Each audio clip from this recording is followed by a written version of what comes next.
All right, everybody, it's Adam and Mike with Just the Tips here live at Wiltwyck. On location? On location, on number 2. Our favorite after-league chipping and putting spot. Yeah, this is a good spot. Yeah, you can still hear the music, but there's not a lot of people out here. But we're away from the bar? Yeah, and we're away from the bar. God, I'd kill for a beer right now. Yeah. So, but listen, let's go real quick with Sundog. Shaft Wraps. Ball Hawker. And you got your little swing guy. I got to get him his pictures, and again, a lot of good folks out there, a lot of new followers this week. So shout out to all the new followers. Oh, tons of new followers, dude. We appreciate it, guys. Thank you guys so much. We're over 4K on Instagram. Awesome. I'm pumped, and we're still rocking and rolling. So. Today we're going to give you guys a little bit of a different look. We're kind of far away from the camera, but we'll be moving back and forth. We're going to chip and putt. We're going to do part 2 of what we were talking about last week with dispersion. We picked this green also because the way it's set up, we can do that oval right here. We got a bunker, green side left. We got OB right long. This bunker Adam doesn't really care about.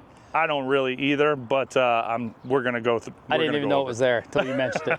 Right? I don't know. You were in that last time, weren't you? So why don't we do this? We'll start out with a quick closest to the pin. And then, all right, we got guys coming up behind us, so we're going to do a quick little closest to the pin, and then we'll get into it. All right. All right. You going high or low?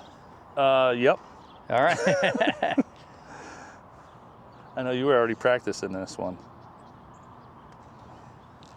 ABP. I'm doing Always that. Be practicing. Get in for the first shot. Oh, that's Look pretty. at that, guys. That's going to be tough. Oh, yeah. Tough to beat. Tough to beat, but. Uh-oh, a little zip on it? Nope. See ya. Hit it. Hit it. Oh! All right, Mike, 1-0. All right. I won first closest to the pin, but now let's get into it, okay? Last week we were talking dispersion, and I was talking about the oval, right? It's not a circle, because for right-handed hitters, if you pull the ball or cover the ball a little bit, it's going to draw and go longer.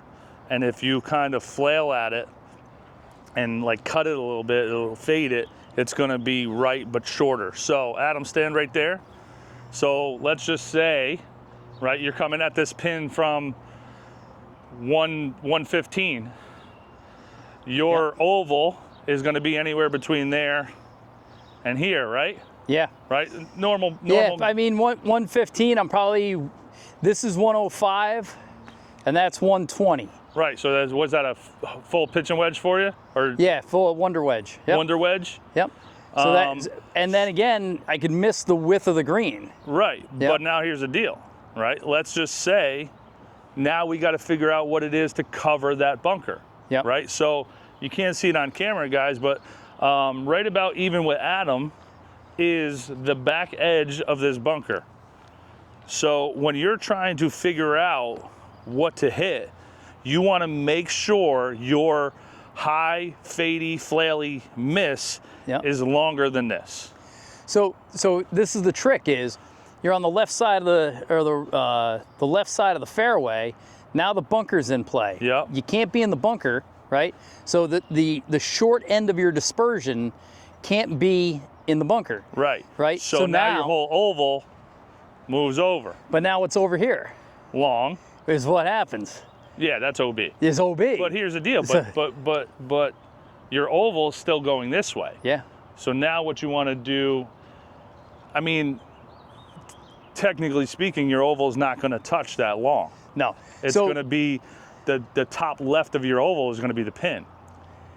The top, if you're still hitting that same 115-yard wedge shot, right? But now you're on the left side and you got to cover. But 105 would end up in the bunker. You got to go to the next club up. Now I'm going to a 9-iron. 9-iron. I thought we were just shifting the oval over. Just aim right. You could. And now the top left of that oval is pin, and bottom right is right rough. So that's still okay. It'd be long draws would be on the pin, short right you're still Fades. on the green or maybe just off. Okay. Right. So what's wrong with that pitch and wedge there? Nothing. You're right. You could move the oval, or I club up. Now the dispersion is short and right is on the pin, long and left is over the green over there, right? All right, so short and right is what, here? Yeah, because now I'm hitting, it's 115 yards to the pin. I'm hitting my 120, 125 club. All right, so your short miss is here. Is here, it's right on the pin. But now, so that's one of the worst case scenarios. Yeah. Your other worst case scenario is long left drops off. Yeah, it's not super either. It's not super. No. So all right, so let's talk about this because, and this is for real, because I'm asking you this, right? For somebody like me, do I hit a 9-iron, or do I just move my circle, my oval, with a pitching wedge, and just aim right? Yeah. And if I pull it and hook it, it's here, right? Or all right, so if I moved my circle over, it's here. So all things being equal, if the ground is level, the elevation is level, the wind is still, there's no rough, then your answer is yes. Pitch and wedge. Your pitch and wedge is just aim to the right. Yeah. All right? Okay.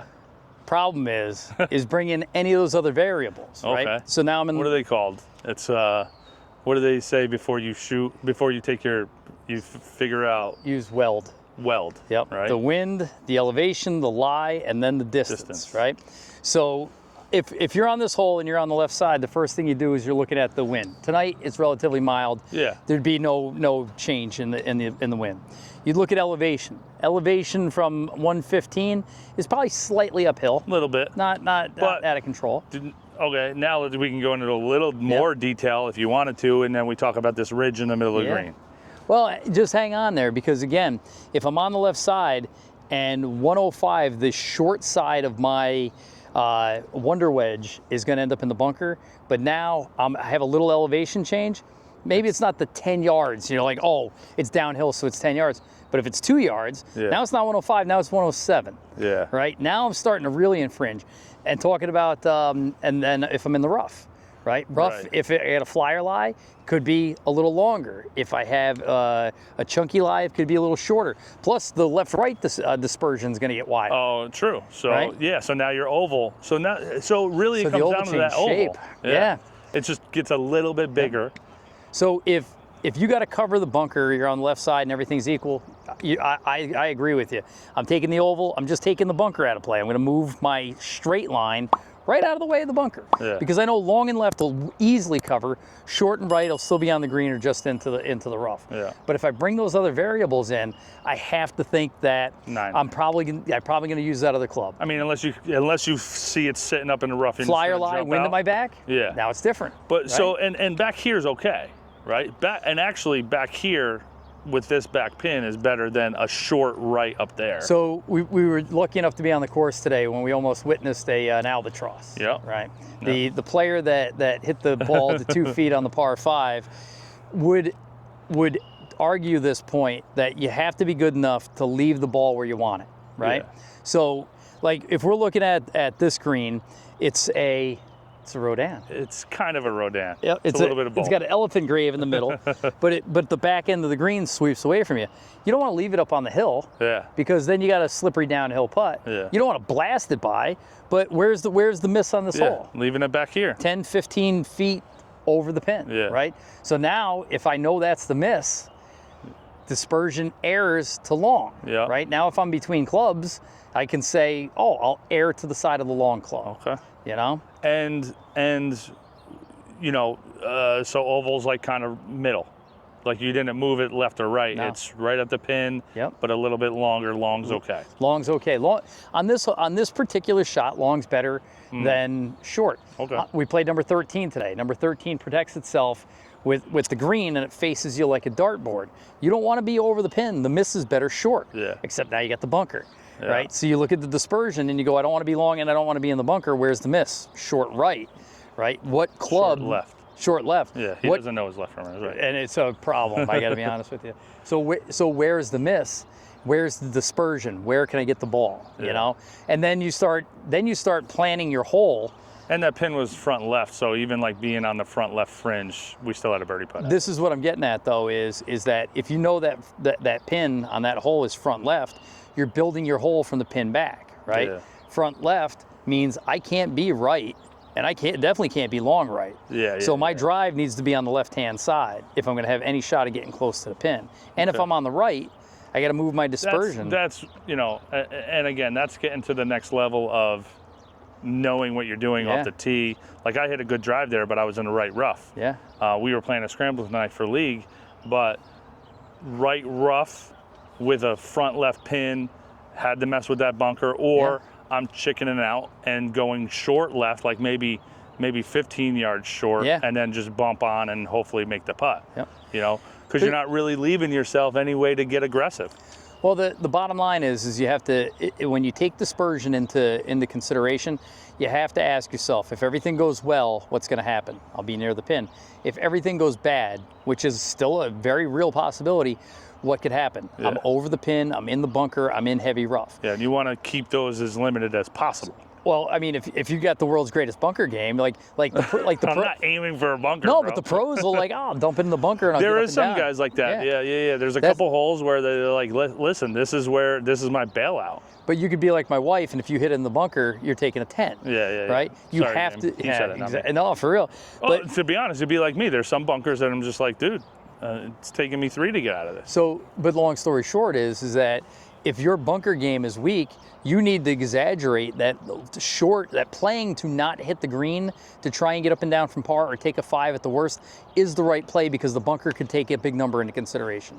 Same thing over, same thing. We're standing here looking at number 9. You know, we're watching. I'll turn the camera. Watch these ladies come up. Yeah, we're watching the ladies come up. Take a look at whoever this is now. All right, so we got 9. We got ladies up over here. Yeah, see that? And they got to go up over this water. That's the death play, right? All right. So you don't really want to go at that flag. Plus, this green slopes down and away. Yeah. So the right play is not to go at this pin. I don't care that you're only 50 yards away. Actually, from there, you're probably 65, right? Well, to the pin, but to the middle of the green, it's a 50-yard shot. Yep. But don't even mess with it. But you should be playing to the left side of the screen. If you fan it and skinny it right, you should still be on the green. Yeah. If you chunk it, you should still be okay. But there's if you go at the flag and go in the water, then we don't mess with it. So we want to really just just play the odds of like coming up over on this side here. Yeah. All right, that's enough of picking on the ladies a little bit. I was hoping they would have hit a good shot there to prove us wrong. But let's do this. Let's go close to the pin. Yeah, another chipping challenge. You want to go back to 100, don't you? To the 100-yard mark? You just want to show off your freaking Wonder Wedge, don't you? All right, I got to stick this back into the ground. Oh, I hit a ball and I shanked it down here. I might have lost it. What do you want to do? We'll do another one. He's looking for the ball. He's shanked over here, just to let you know. Closest to the pin, or you want to go back to 100? No, I'll go closest to the pin. All right, let's do one more, and then we'll go back to the 100. Okay. I think the best thing for, obviously this is how you got to the next level, and I haven't, is you got to know what that dispersion was. And I was supposed to do my homework. I had a busy week, making excuses, but. No, listen, you did so much for the channel this week, it's ridiculous. I did do, I did look on Facebook Marketplace for the launch monitors. Oh, I did see that. It does look like like Rapsodo might be the cheapest little option to just get this done, to where, honestly, to be honest, I would love to just go out here, hit 10 balls from the 100-yard marker and see what happens. Yeah. And then figure those, maybe 15, and take those 5 crappy ones out. Yep. All right. All right, closest to the pin. You're up 1. I'm going to go low this time. I'm calling it this time. That other one wasn't low? No, that was regular. All right. That's low. Get going. It's got to go. Oh, come on. Oh. This is why you want to be past the pin. Yes, this was, because, yeah.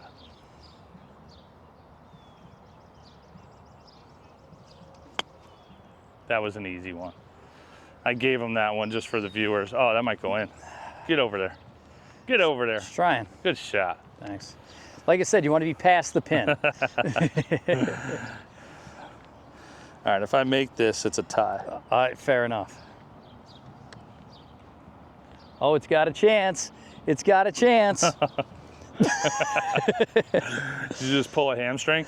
Probably. All right. All right. So back to 100 yards or 75 yards? What's your U wedge? U wedge is 100. All right, let's go to 100. All right, 100 it is. All right. U wedge. P wedge. Your U wedge goes exactly 100. Can you goose it to like 105? I can do anything. So it's 100 to 105 is my All right, let's my go comfort right here zone. on this flat. Okay. We'll go right to the flat. And it's a little less. It's probably 90 to center. Okay. All right. So here we are about 95 yards out.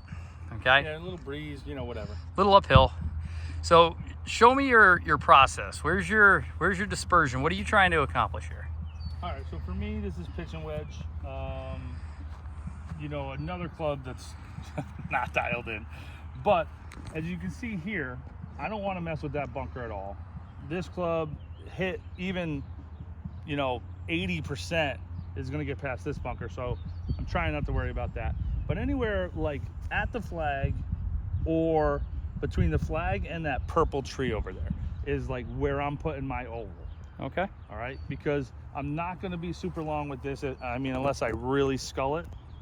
I just don't want to mess with this bunker, and I don't want to drop off on the left side. All right, so I'm just going to pick the middle of that open area, which basically there's a person down there on the range, and I saw their club, so that's kind of like where I'm looking. And then I'm picking, hopefully I'm going to pick a spot in front here and just kind of focus on that. So I'm actually looking like just left of this leaf here, or whatever that is, just kind of swinging through here. All right? All right, do it. And then just committing to the shot.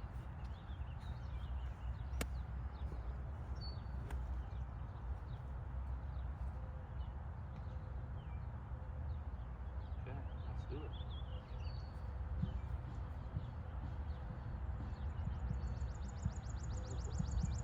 Let's make Daryl happy.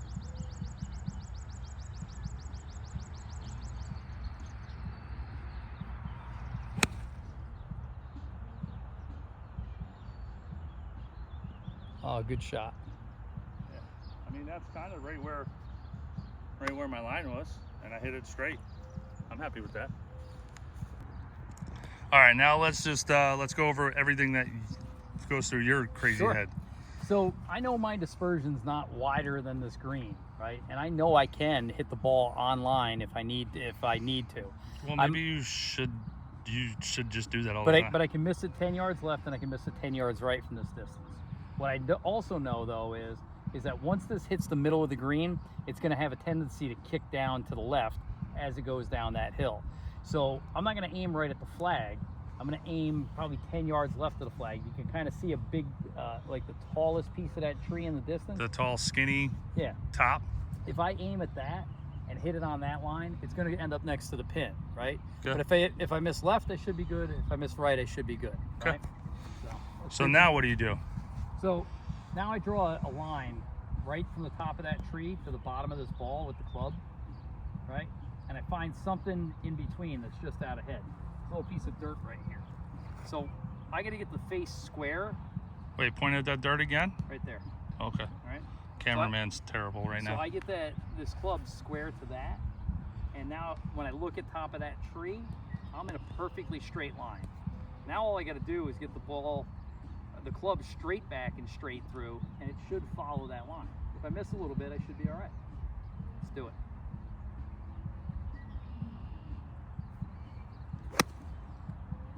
Hold it a little bit.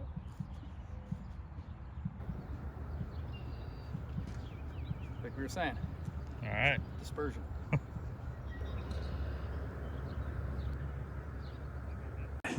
Yeah. I'll take that any day, dude. Yep. 20-foot birdie putt. So, but here's the thing, right? I aimed right on the line, I tugged it a little bit, not a lot. It didn't come down the hill the way I thought, but who cares? Yeah, well, yeah. That's probably your ball mark right there. Yeah, ball marker. T. Divot tool. Divot tool. There you go. At least somebody's using it. Here's one here. I'm actually the closer one. Are you? No, I'm just kidding.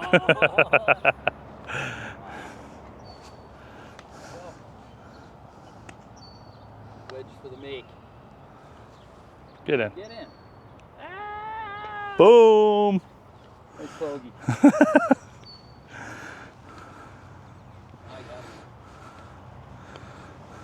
Too hard. Maybe. Ah! All right, so I think we got that dialed in for like, but again, you know, most amateur players do not know what their dispersion is, including myself. And they just aim at the flag. I'm telling you, I aimed at the pin for 20 years. So I will say, I mean, you know, I just got a rangefinder. I didn't care what the yardage was exactly. Now, sometimes I cared, like on par threes, like, oh, is that pin back? So let me take, you know, because some of these holes, I mean, this can be an extra 12 yards. Yeah. What about the courses in Florida? It could be 50 yards. Yeah. Some of those but you know, left or right, I never really did it. Maybe not consciously. Yeah. Maybe subconsciously, I was probably aiming at the pin, but it was never a time when I was just like, when something's tucked back over here, I'm not like, oh, I'm definitely going for that. Oh, like I was 100%. No, and it wouldn't be because I knew my skill level. You know what I mean? But it wasn't like out of hunting for the pin because on purpose, right? Sometimes, like if it's a back right pin, I'm not purposely hunting for that. It just happens to go there. For 20 years, I thought that was the goal. Yeah. I thought it was to knock it in the hole from the fairway. And what would happen? Again, you know, without course management, you'd take some gigantic scores. Yeah, because I mean, a well-designed course is doing that, right? Yeah. They're protecting a back pin, you know, a sucker pin with a bunker that you can't get out of. You're playing in amateur tournaments, you know, with tougher pin positions on purpose, and you're just trying to knock the flagstick down, and you're wondering why you're shooting higher scores than normal. Yeah. We have a friend that qualified for the Mid-Am last year, and he went up to Buffalo, and he said the course was unbelievably long. It was like 7,500 yards. He said rough like he'd never seen before, and the trick he knew was he wasn't going to shoot 67, but the course was so hard. It's where to leave the ball. Where to leave the ball to give him the best chance to make as many pars as possible. And I think another tough thing is like playing that practice round and seeing those landing areas and like, you know, ridges on greens and stuff like that. So you mentioned it again, and it kind of rents space in my head, is that every time I play a new course, I want to play it again right away because I go, oh, there's 5 strokes out there that if I just knew. And you said, well, when we go to Kiawah, there'll be a caddy. He'll tell you. Yeah. Just have a caddy with you everywhere you go. Are there women caddies at Kiawah? We had one. Yeah. And she made a ton of money. Yeah. She was also blonde and blue eyes. Yeah, so that got out. 6'4" Norwegian. No, but there's some women caddies. Well, I think over in like Thailand and stuff, it's only women caddies. On the senior tour, many of the guys, their wives caddy. Yeah. I was hanging out with Mark Calcavecchia one day, and his wife was an absolute sweetheart. Oh, really? Where'd you? At Dick's Sporting Goods Open. Really? They were just waiting on the tee, and there was nobody there. It was like a Friday afternoon. So there was a bunch of them though. 91 Ryder Cup was held at Kiawah at the Ocean Course, and Mark Calcavecchia was starting to lose a couple holes coming down the stretch. I don't know the exact story, but he is famous for blowing up. Yeah. He hit I think he hit 2 or 3 in the water on 17 and ended up either losing his match or pushing his match, which was a guaranteed point, something like that. Luckily, Bernard Langer missed like a 3-foot putt to tie his match, which made us tie, and we kept the cup that year. A lot of pressure.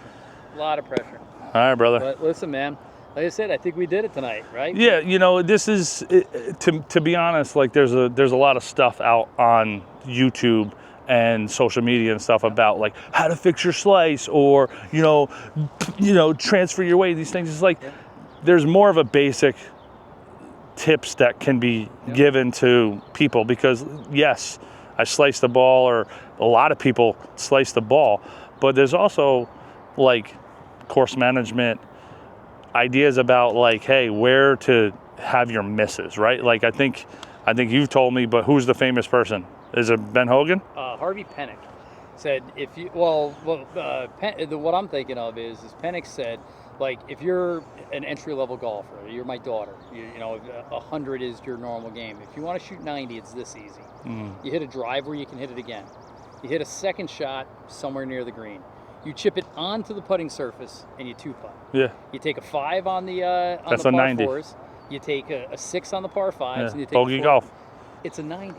It's not that hard, but it's hard if. And then guess what? You're chunking it into the water. Yeah. Right. That all of a sudden. Well, I told you that last year on one of our blind matches. Is one of my most fun rounds in my recent memory is one of these rounds, because I wasn't punching out from underneath the trees. I wasn't chunking shots in the water. I mean, I think it was like an 85. It wasn't like a great score, but it was just enjoyable, because it was, you know, I made a few of those putts, and I missed a couple of those putts, and I was fine with it, man. Yeah. No, I think it was Ben Hogan was just like a game of misses. Oh yeah. You know. So he says it's not. He says for the guy who plays his best golf, it's not his good shots. How good his good shots are. It's how good his bad shots are. Yeah. You know, and that's why I think the better you get, you realize, like, again, when I thin the ball. And his thin shot was to 12 feet. Yeah, you know, but again, you know, you play with guys all the time that, you know, their bad shot is a 5-yard chunk, or 80 yards over the green, or it's 50 yards left of the. Yeah, and you just got to reel that in. Yeah. You just got to reel that in and just be careful and just like make sure that, listen, there's nothing over there. You know, it's a hill, it's a knoll, but it's not a bunker. Yeah. You know, so. Yeah. All right, dude. Well, listen, I'm Adam. I'm Mike. Just the tips. Let's get Jamie over here. This is going to be in the bloopers reel. Not that it's going to be in the bloopers, but it's going to be after. Now I hope she hits a really good shot.